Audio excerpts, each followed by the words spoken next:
वरिष्ठ नेते, माझ्या वडिलांच्या बरोबर त्यांनी काम केलेलं आहे, त्यांच्या वयाचे आहेत ते, त्यांचा मनापासून मान सन्मान करतो आम्ही. मागच्याच आठवड्यात पुण्याला भेटले होते मला आणि अमोल दादांना, त्यांच्या व्यथा आणि त्यांचे अनुभव आम्हाला सांगत होते. आता सगळं काही सांगणार नाही, माझं पोट खूप मोठं आहे, त्याच्यामुळे पोटात मला गोष्टी ठेवायच्या कशा माहिती असतात.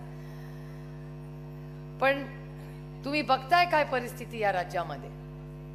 आणि आज त्याच्यानंतर मी एक थोडासा वेगळा विषय मांडणार आहे.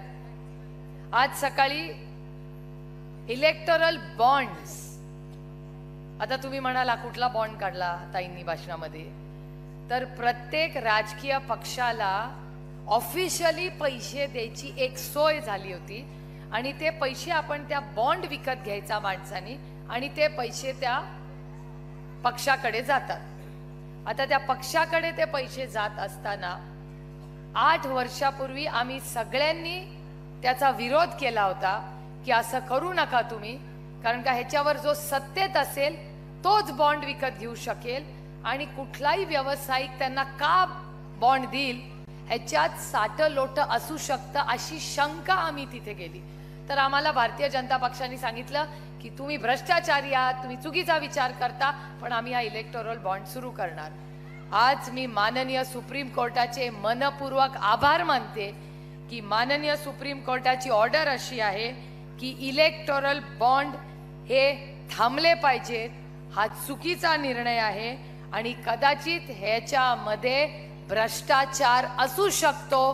त्याच्यामुळे आजपासून इलेक्टोरल बॉन्ड, आणि सगळ्यात जास्त इलेक्टोरल बॉन्ड कुठल्या पक्षामध्ये तुम्हाला माहिती आहे?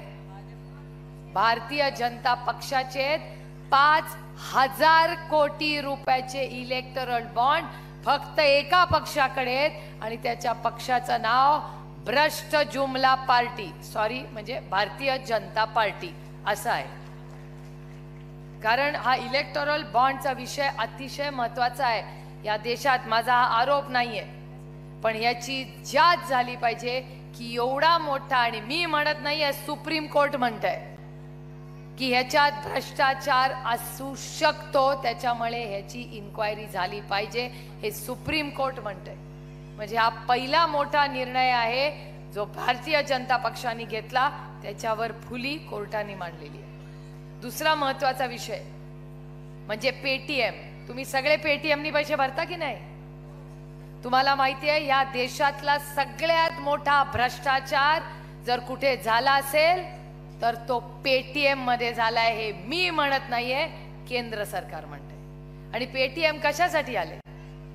नोटबंदी केली, सगळ्यांना वाटतं आपला पैसा नाही, मोठ्याचा पैसा जातोय. मगाशी भावनाताई म्हणल्या आम्हाला काही नाहीच आहे, ईडी सीबीआय इन्कम टॅक्स, कारण का आमच्याकडे पैसेच नाहीत, त्याच्यामुळे आम्हाला काय आईसचा प्रॉब्लेमच नाही. खरं आहे. त्याच्यामुळे जेव्हा नोटबंदी झाली तेव्हा प्रत्येकाला वाटलं मोठ्याचा पैसा जातोय, माझ्या खिशातून काय झालं, बरं झालं खाल्लेस ना, जाऊ दे पैसे. पण मला भारतीय जनता पक्षाला 2च प्रश्न विचारायचे की जर तेव्हा नोटबंदी झाली, सगळ्या नोटा गेल्या, तर मग तुम्ही जिथे धाड पाडता तिथे एवढ्या नोटा कशा काय मिळतात? मग ह्या नोटा कुठल्या आहेत? धाड पडल्यानंतर एवढे पैसे आले कुठून? मग कोणीतरी वेगळं छापतंय का? पैसे छापायचा अधिकार फक्त सरकारला आहे, बाकी कुणाला नाहीये. मग हे पैसे येतात कुठून?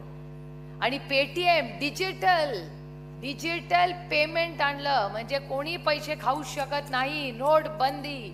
आणि त्याच्यात सगळ्यात मोठा भ्रष्टाचार हा पेटीएम मध्ये झालाय. आजची बातमी आहे सकाळची की ह्या देशाचे 27,000 कोटी रुपये, किती?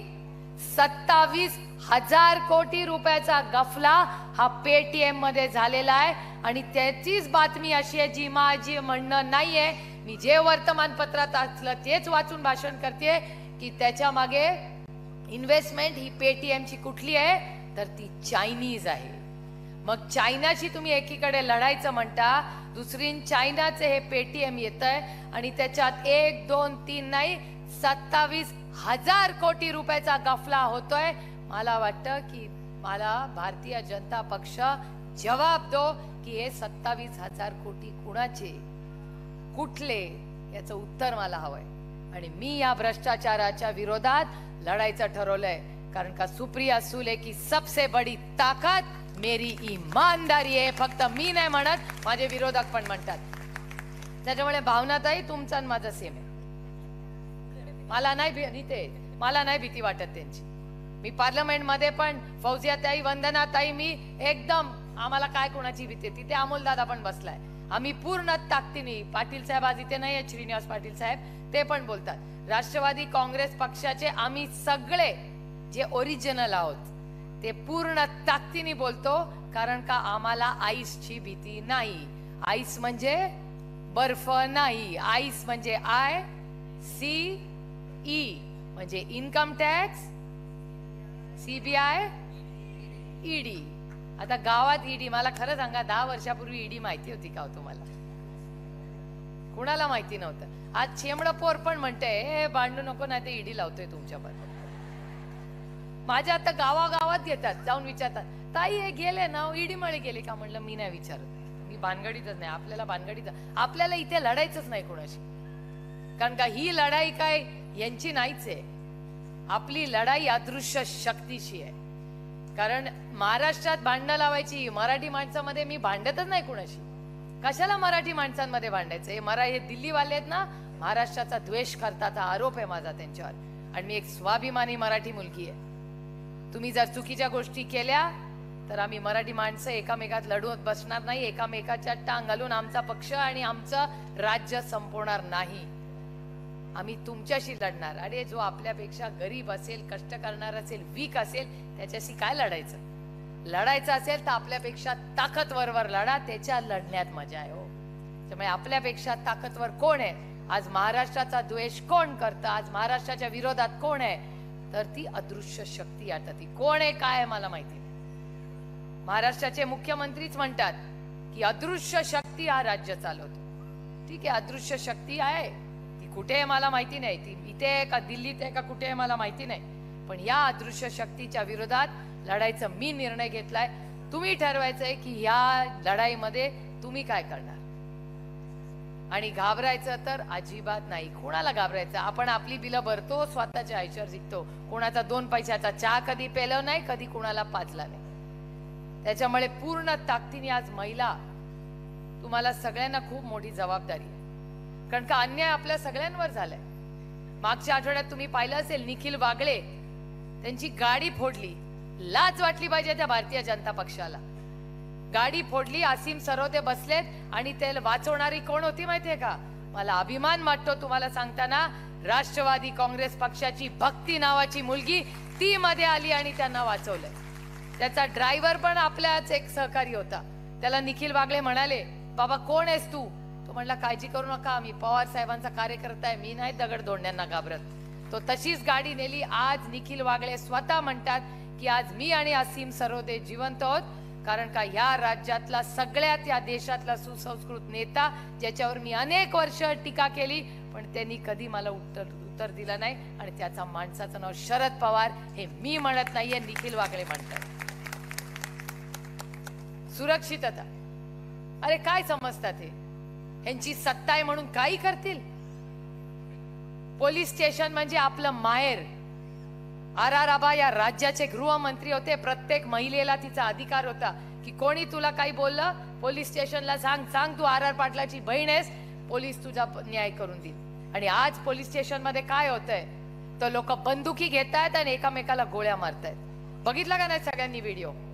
मग आपल्याला RR पाटलांचं राज्य हवंय का देवेंद्र फडणवीसांचं हे राज्य हवंय? हा निर्णय आपल्याला घ्यायचा आहे. हे सरकार काय माहितीये का? आपकी बार गोळीबार सरकार, असं हे सरकार आहे. गोळीबारच करतात ते, अजून काय करतात? त्याच्यामुळे या सगळ्या परिस्थितीमध्ये आपल्याला या सरकारच्या विरोधात प्रचंड लढायचंय. आणि ती लढाईमध्ये खूप मजा येणार आहे. याचं कारण जे जे आरोप त्यांनी आपल्यावर केले, आज ते डबल भारी त्यांच्यावर. कालचंच उदाहरण मी सांगते. काल त्यांनी एक मोठा प्रवेश घेतला. मला कोणीतरी विचारलं कसे काय गेले? म्हणलं उन्हाळा वाढलाय, आईसची गरज आहे सगळीकडे. त्याच्यामुळे आईसमुळे बरेच मुवमेंट होताना दिसते आपल्याला. आता या आईसच्या मुवमेंटमुळे मागच्या आठवड्यात एक व्हाईट पेपर, फौजियाताई, वंदनाताई अतिशय उत्तम पद्धतीने पार्लमेंटमध्ये काम करतात. त्या दोघींनी तो व्हाईट पेपर वाचलेला आहे. जे जे बघा हसतायत वंदनाताई, कारण का वंदनाताईंना माहिती आहे की ज्यांची नावं त्या व्हाईट पेपर मध्ये होती, एक आठवड्यानी ते सगळे भारतीय जनता पक्षात आहेत. एक आदर्श ठरवलाय त्यांनी. ताई हसू नका, आदर्श म्हणजे मी आदर्श म्हणत होते, तुम्ही काहीतरी चुकीचा अर्थ काढताय आदर्शाचा. काय चांगल्याचे दिवसच नाही राहिले. भाषण कुठल्या शब्दांनी करायचं ही पण आता अडचण झाली आहे. आदर्श म्हणलं की तुम्ही दुसरा अर्थ काढता. माझा तो आदर्श नव्हता, माझा एक आदर्श होता. त्यामुळे तो आदर्श शब्द त्या व्हाईट पेपर मध्ये होता. आणि नंतर आज काय आदर्श झाला तुम्ही बघितलं. आपण आदर्श बघतोय, चांगले चांगले कॅन्डिडेट्स आदर्श म्हणून त्यांच्याकडे बघत होतो. त्यांनी आज फॉर्म भरलेत बजाज आदर्शांनी. त्याच्यामुळे ही परिस्थिती अशी आहे. व्हाईट पेपर तसाच. आणि हीच संघर्ष म्हणजे भ्रष्टाचार, सगळा भ्रष्टाचाराचे आरोप जे झाले ते ऑफिशियल करण्याचं पाप जर कुठल्या माध्यमातून झालं असेल तर माझा आरोप आहे. याचं कारण या सगळ्या वर्तमानपत्रात येत आहे की दोन पद्धतीने भ्रष्टाचार झाला. एक म्हणजे इलेक्टोरल बॉन्ड्स आणि दुसरं म्हणजे पेटीएम. त्यांनी ऑफिशियल केलाय भ्रष्टाचार आणि याच्या विरोधात आपल्याला लढायचंय, कारण का ते तुमचे आणि माझे पैसे. त्याच्यात सर्वसामान्य माणूस भरडला गेलाय. त्यामुळे खूप मोठी लढाई आपली आहे आणि आपल्याला हा संघर्ष करायचा आहे. दुसरे हा मुंबईच्या महिला आहेत म्हणून सांगते, राखीताई तुमच्या समोर सगळ्यात मोठं आव्हान म्हणजे एफडी आहेत. जेवढ्या मुंबईच्या एफडी मोडलेल्या आहेत आणि ठाण्याला तर जितेंद्र आव्हाड तुमच्याकडे 6 कोटीच राहिलेत असं आज वर्तमानपत्रात वाचलंय. 6 कोटी रुपयेच राहिलेले आहेत आणि मुंबईमध्ये एफडी मोडण्याचं काम चाललेलं आहे. त्यामुळे या सगळ्या गोष्टीमध्ये पुढचे काही दिवस आपल्याला प्रचंड काम करायचंय. तुम्ही आता म्हणाल माझा काय संबंध पेटीएमशी, माझा काय संबंध इलेक्टोरल बॉन्डशी. मी मुद्दामून हे मुद्दे आज घेतलेले आहेत कारण तुम्हाला कळलं पाहिजे, ह्या गोष्टी आपण शेवटच्या माणसापर्यंत पोहोचवल्या पाहिजेत की ह्यांनी स्ट्रक्चर्ड भ्रष्टाचार केलेला आहे. व्हाईट कॉलर क्राईम आहे हा. त्याच्यामुळे ह्या भ्रष्टाचाराच्या विरोधात आपल्याला आपल्या राज्यासाठी, आपल्या देशासाठी, हा देश आणि राज्य वाचवण्यासाठी आपल्याला सगळ्यांना लढावं लागणार आहे. महागाई बेरोजगारीवर माझ्या नंतरचे सगळे बोलतीलच, पण मला एवढंच तुम्हाला सांगायचंय की आपण सगळ्यांनी सेवा, सन्मान आणि स्वाभिमानाने पुढे काम करायचंय. आदरणीय पवार साहेबांबद्दल जेव्हा जेव्हा तुम्ही बोलता, त्यांनी इन्फ्रास्ट्रक्चर केलं, नोकऱ्या केल्या, सगळं केलं, पण त्याबद्दल सामाजिक परिवर्तन केलं. यांच्या राज्यात कुठलं 10 वर्षात सामाजिक परिवर्तन झालंय मला सांगा ना. मगाशी ती मुलगी त्या सिरियल, त्या फिल्म मधली म्हणत होती की मी जिल्हा परिषद लढणार, मी सगळे इलेक्शन लढणार. अहो, या केंद्र सरकारने लोकसभे आणि विधानसभेमध्ये आरक्षण पण आणलं, पण त्या आरक्षणामध्ये त्याची तारीखच दिलेली नाही. 2024 मध्ये महिलांना आरक्षण मिळणार नाही, ना लोकसभेला ना विधानसभेला. आणि 2029 मध्ये मिळेल का नाही मला माहिती नाही. त्याच्यामुळे चेक सही केली आहे, आपलं नाव टाकलंय, पण त्या चेकवर तारीख टाकलेली नाही. आदरणीय पवार साहेबांनी आरक्षण दिलं, ज्याच्यावर तारीख होती आणि त्याच्यावर अंमलबजावणी झाली. या भारतीय जनता पक्षाने आरक्षण दिलं पण त्याच्यावर तारीख नाहीये. तो आणखीन एक जुमला आहे. त्यामुळे या सगळ्या विषयांचा अतिशय गांभीर्याने तुम्ही विचार करा आणि सेवा, सन्मान आणि स्वाभिमान हे बोधवाक्य घेऊन आपल्याला कामाला लागायचंय. सेवा मायबाप जनतेची, सन्मान शेतकऱ्यांचा, महिलांचा आणि ज्येष्ठ नागरिकांचा, आणि स्वाभिमान तुमच्या आणि माझ्या महाराष्ट्राचा. त्याच्यामुळे मी एवढीच विनंती करीन की रोहिणीताई, तुमची खूप मोठी ताकद आज महिलांची तुम्ही जी दाखवलेली आहे त्यामध्ये चांगलं नेतृत्व पुढच्या काही काळामध्ये आपल्याला दिसेल. आणि मला एवढंच तुम्हाला सांगायचं की मलाही 2 ऑप्शन्स होते आयुष्यात. एका बाजूला संघर्ष होता आणि दुसरी बाजूला सत्ता आणि अदृश्य शक्ती होती. तुम्ही माझ्या जागेवर असता तर काय केलं असतं? एका बाजूला सत्य, एका बाजूला विचार, एका बाजूला संघर्ष आणि एका बाजूला वडील, आणि दुसऱ्या बाजूला सत्ता आणि अदृश्य शक्ती. तुम्ही माझ्या जागे असता तर काय घेतलं असतं, काय निवडलं असतं? संघर्ष. त्याच्यामुळे हा संघर्ष असला तरी हे संघर्षात मजा आहे, कारण का त्याच्यात खरेपणा आहे. त्यामुळे फक्त मराठी मुलगी एक स्वाभिमानी मुलगी आहे. दिल्लीच्या समोर ना झुकी हूं ना कभी झुकूंगी. आणि तुम्ही पण तशाच आहात. जोपर्यंत एक सुप्रिया उभी राहू शकते तर प्रत्येक घरात एक सुप्रिया आहे हे विसरू नका. पुढच्या वेळेस तुमच्यावर अन्याय झाला तर लक्षात ठेवा, रडून आपले प्रश्न सुटणार नाहीत, रडून काही होणार नाही. रडू नका, लढाईसाठी तयार राहा. कारण का मी कंबर कसली आणि त्याच्यातून मी स्वतःसाठी पुन्हा सांगते, मी काही मागणार नाहीये. पक्ष पण मला काय मागितला असता तर दिल खोल के दिला असता. अरे देण्याची मजा आहे ती ओरबाडून घेण्यात नाही. कुणाच्याही अश्रूवर आपल्याला आपला महल बांधायचा नाही. आपला महल स्वतःच्या कर्तृत्वाने शून्यातून विश्व उभं करू आणि ते भ्रष्टाचार मुक्त करू, हे मला तुम्हाला सांगायचंय. त्याच्यामुळे पक्ष मिळवण्यासाठी पूर्ण ताकदीने मी लढणारच आहे.